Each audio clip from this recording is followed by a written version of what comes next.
U കെയിൽ വന്നിട്ടേ നമുക്കൊരു 10ൻ്റെ പണി കിട്ടി കേട്ടോ. കുറേ ആൾക്കാരിനോട് പറഞ്ഞു കിട്ടും കിട്ടും എന്നൊക്കെ പറഞ്ഞു. പിന്നെ ഈ നമ്മളെ എന്താ പറയുക 2020 വേൾഡ് കപ്പ് കാണുമ്പോൾ പിന്നെ നമ്മളെങ്ങനെ കാണാണ്ടിരിക്കുക. യു കെയിൽ ടി വി കാണണമെങ്കിൽ ലൈസൻസ് എടുക്കണം. നിങ്ങൾ എവിടെയെങ്കിലും കേട്ടിട്ടുണ്ടോ? അതായത് യു കെയിൽ നമ്മൾ ടി വി കാണുകയാണെങ്കിൽ അതിന് നമ്മൾ ലൈസൻസ് എടുക്കണം.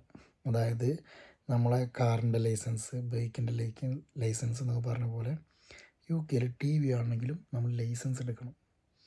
ഇല്ലെങ്കിൽ നമുക്ക് 10ൻ്റെ പണി വരും.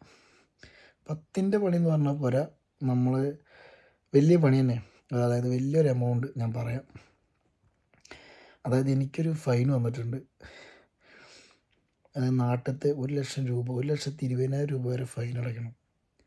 അത് ഞങ്ങൾ വേൾഡ് കപ്പൊക്കെ വന്നപ്പോൾ ടി വി അങ്ങനെ ടി വി കാണാറില്ല. അപ്പോൾ ടി വി ഓണാക്കി ലൈവാണ് കാണുമ്പോഴാണ് ഈ പ്രശ്നം.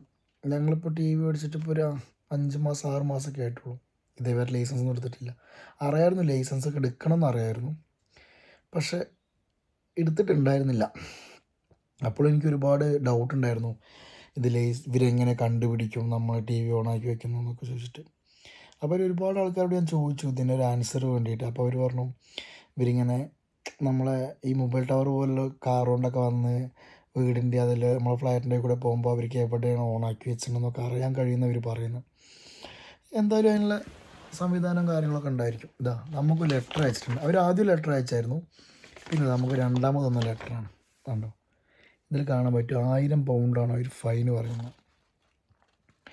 അതായത് നമ്മൾ ഒരു വർഷത്തിന് കൊടുക്കേണ്ടത് 120 പൗണ്ടാണ് ടി വി കാണണമെങ്കിൽ. ഒരു വർഷത്തിന് നമ്മൾ 120 പൗണ്ട് കൊടുക്കണം. ഇന്ത്യൻ മണിയാണെങ്കിൽ 15,000 14,000 രൂപയോളം ഇന്ത്യൻ മണി നമുക്ക് ചിലവാണ്.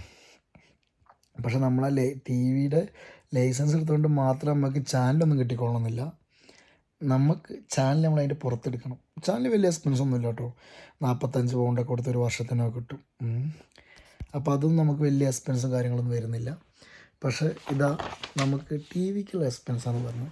അപ്പോൾ യു കെയിൽ നമ്മളെ നാട്ടിലത്തെ പോലെ ടി വി ഇരുന്ന് കാണാൻ പറ്റില്ല. കൊല്ലം ലൈസൻസ് എടുക്കണം, ലൈസൻസ് പുതുക്കണം, ഇല്ലെങ്കിൽ നമുക്ക് 10ൻ്റെ പണി വരും. അങ്ങനത്തെ ഒരു പണിയാണ് എനിക്കിപ്പോൾ വന്നിരിക്കുന്നത്. പക്ഷേ നമ്മൾ ലൈസൻസ് എടുക്കാൻ ഇനി തയ്യാറാണ്. അല്ലെങ്കിൽ നമുക്ക് 1,00,000 രൂപയോളം 1,50,000 രൂപയോളമാണ് അവർ. അതായത് നമ്മൾ കറക്റ്റ് നമ്മളെ ഫ്ലാറ്റ് നമ്പർ ഒക്കെ ഇവർ പറഞ്ഞിട്ടുണ്ട് ഇതിൽ. അപ്പോൾ ഇതാണ് യു കെയിലെ ഒരവസ്ഥ. അതായത് നമ്മളിപ്പോൾ ടി വി വാങ്ങിയിട്ട് ലൈവ് കാണുന്നില്ലെങ്കിൽ ഒരിക്കലും പ്രശ്നമല്ല. എന്താ വെച്ചാൽ നമ്മൾ ആദ്യം താമസിക്കുന്നത് വേറെ വീട്ടിലാണ്. അവിടെ നമുക്ക് വലിയ വിഷയം വന്നിട്ടില്ല. ഇപ്പോൾ ഫ്ലാറ്റ് മാറിയൊക്കെ ഇപ്പോൾ നമ്മളെ വേൾഡ് കപ്പ് നമ്മൾ ഫുള്ള് ലൈവ് ഇരുന്ന് കാണുമായിരുന്നു. അപ്പോഴാണ് ഈ പണി. ആദ്യം ഒരു ലെറ്റർ അയച്ചു, ഒരു അടുത്ത ലെറ്റർ അയക്കും. അങ്ങനെ എന്നോടൊരു ചേട്ടൻ പറഞ്ഞതൊരു 4-5 ലെറ്റർ വരും. പിന്നെയാണ് അവർ ഇപ്പോൾ നമ്മൾ വീട്ടിൽ ടി വി കണ്ടുകൊണ്ടിരിക്കുമ്പോൾ അവർ പുറത്തുനിന്ന് ബെല്ലടിക്കും. നമ്മളെ ഫ്ലാറ്റ് നോക്കിയിട്ട് ഇങ്ങോട്ട് വന്ന് ടി വി കണ്ടാൽ 10ൻ്റെ പണി. നാട്ടിലത്തെ ഒരു 1,20,000 രൂപ നമ്മൾ കയ്യിൽ നിന്ന് പോയി കിട്ടും. ഇവിടെ നാട്ടിലത്തെ പോലെ രാഷ്ട്രീയക്കാരെ വിളിക്കുക, അല്ലെങ്കിൽ മുനിസിപ്പാലിറ്റിയിൽ നമ്മളെ കസിനുണ്ട് ഫാമിലി ഉണ്ടെന്നും പറഞ്ഞിട്ട് ഒരു എക്സ്ക്യൂസ് നടക്കത്തില്ല. ഫൈൻ അടച്ചേ പറ്റുള്ളൂ. ഇല്ലെങ്കിൽ നമുക്കത് ഒരുപാട് പ്രശ്നങ്ങൾ ഉണ്ടാവും. അപ്പോൾ അതുകൊണ്ട് യു കെയിൽ നമ്മൾ ടി വി കാണണമെങ്കിൽ ലൈസൻസ് എടുത്തേ പറ്റത്തുള്ളൂ. ഇല്ലെങ്കിൽ നമുക്ക് 10ൻ്റെ പണി ഇടും.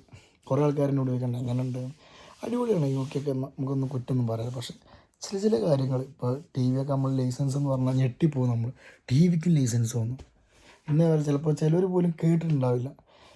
എനിക്ക് തോന്നുന്നു നമ്മളെ കേരളത്തിലൊക്കെ യു കെയിൽ വന്ന് നിൽക്കേണ്ട ഫാമിലി ഇവർക്കൊക്കെ അറിയായിരിക്കും.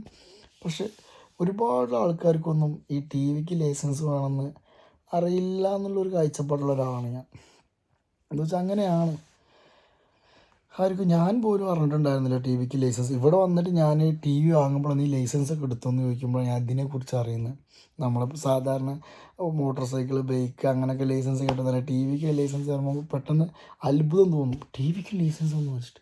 അപ്പോൾ എനിക്ക് ചെറിയൊരു പൗണ്ടൊക്കെ ഉണ്ടാവും. അപ്പോഴാണ് പറഞ്ഞു 120 പൗണ്ട് വരുന്നു. 120 പൗണ്ട് നമ്മൾ ഇന്ത്യൻ മണിയിൽ ഇവിടെ 14,000 രൂപ 15,000 രൂപ അടുത്തായി. അങ്ങനെ വർഷം. പിന്നെ അതിൻ്റെ പുറത്ത് നമ്മൾ ചാനൽ എടുക്കണം. ചാനലിന് നമ്മൾ വേറെ പൈസ കൊടുക്കണം. ഇതൊക്കെയാണ് ചില ആൾക്കാർ പറയാമല്ലോ 1 മണിക്കൂർ വർക്ക് ചെയ്ത് അവിടെ എത്ര കിട്ടും. അതിൻ്റേതായ ചിലവും യു കെയിലുണ്ട്. അതുകൊണ്ടാണ് ഞാൻ ഇങ്ങനൊരു വീഡിയോ ചെയ്തത്. നമ്മൾ യു കെനെ കുറ്റം പറയുന്നതൊന്നുമില്ല. ഓരോ നാട്ടിലും ഓരോ രാജ്യത്താണെങ്കിലും ഓരോ നിയമങ്ങളുണ്ടായിരിക്കും. ആ നിയമങ്ങൾക്കനുസരിച്ച് നമ്മൾ ജീവിക്കണം. നമ്മൾ മറ്റുള്ള രാജ്യത്ത് പോയി താമസിക്കുകയാണ്. അപ്പോൾ ആ നിയമം അനുസരിച്ച് നമ്മൾ ജീവിക്കണം. അതുകൊണ്ട് ടി വിക്ക് യു കെയിൽ ടി വി കാണണമെങ്കിൽ ലൈസൻസ് എടുക്കണം. ഇല്ലെങ്കിൽ നമുക്ക് പണി വരും. 10ൻ്റെ പണിയായിരിക്കും വരിക. അപ്പോൾ ആരെങ്കിലും ഇത് കാണുന്നുണ്ടെങ്കിൽ ടി വിക്ക് ലൈസൻസ് എടുക്കണം നിർബന്ധമായിട്ടും. ഇല്ലെങ്കിൽ നമുക്ക് പണി വരും. അതുകൊണ്ടാണ് പറയുന്നത്. അതിപ്പോൾ ചില ആൾക്കാർ എങ്ങനെ എടുക്കാമെന്ന് ചോദിക്കുന്നത്, ഗൂഗിളിൽ കയറി സെർച്ച് ചെയ്ത് നമുക്ക് സുഖമായിട്ട് എടുക്കാവുന്ന കേസുള്ളൂ. പിന്നെ ചിലർ വീഡിയോ ചെയ്തിട്ടുണ്ട് ചാനലൊക്കെ. ഞാനിപ്പോൾ ഇന്നാണ് ലൈസൻസ് എടുക്കാൻ പോകുന്നത്. എടുക്കാൻ പോവുകയാണ്. ഇന്ന് നമുക്ക് IPL ഇതൊക്കെ വരുമ്പോൾ കാണാൻ ഇതിനൊക്കെ വേണ്ടി. അല്ലെങ്കിൽ നമുക്ക് ഇതേപോലത്തെ പണി വരും. അപ്പോൾ ഓക്കെ, അടുത്ത വീഡിയോ ആയിട്ട് കാണാം. അപ്പോൾ ആരും യു കെയിൽ ടി വിക്ക് ലൈസൻസ് ഇല്ലാണ്ട് ടി വി കാണരുത്. നമുക്ക് പണി വരും. അതുകൊണ്ട് അപ്പോൾ അടുത്ത വീഡിയോ ആയിട്ട് കാണാം. ബായ്.